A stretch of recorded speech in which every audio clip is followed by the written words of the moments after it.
Nahimong dagat na ang tibuok Cagayan Province, human nga direktang giigo ni Bagyong Krising.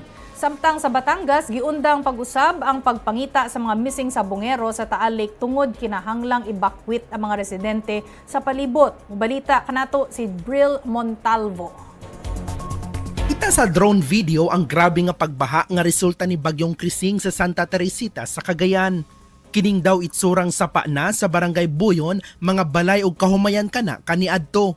Ang subo pamalandungon, bagong tanom lang matud pa kanang mga humay.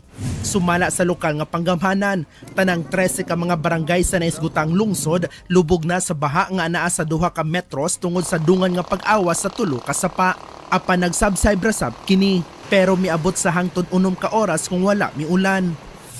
Sa Batangas, gisuspende pag-usab ang search and retrieval operation sa mga missing nga sa bungero sa Taal Lake tungod ni Bagyong Krising. Kinahanglan pang evacuate ang anaa sa 20 ka pamilya sa usa ka barangay sa lungsod sa Laurel tungod sa hulga sa pagbaha. Dugang suliranon kini sa mga mananagat nga usa ka semana nang apektado ang ilang panginabuhian tungod sa operasyon sa PCG. Tungod ni ini, posibleng ideklara ang state of calamity sa lugar. Pinag-aaralan pa po namin hanggang ngayon para din po naman sa kapakanan ng ating mga kababayan. Sa Manila, daghang mga dalan ang gibaha. Sa Taft Avenue, adunay mga nadautan nga sakyanan. Aduna sab mga motoristang wala na midayon og tabok tungod sa taas nga baha. Ang lalim.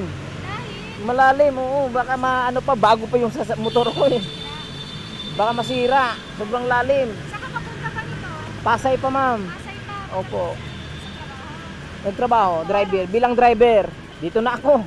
Maghanap na lang, walang baha. Sa Padre Borgo Street, mibangga pa ang usa ka pick-up sa mga concrete barrier. Wala matod pa kini mapansin sa driver tungod sa ngit-ngit nga lugar o gisabayan sab sa kusog nga ulan.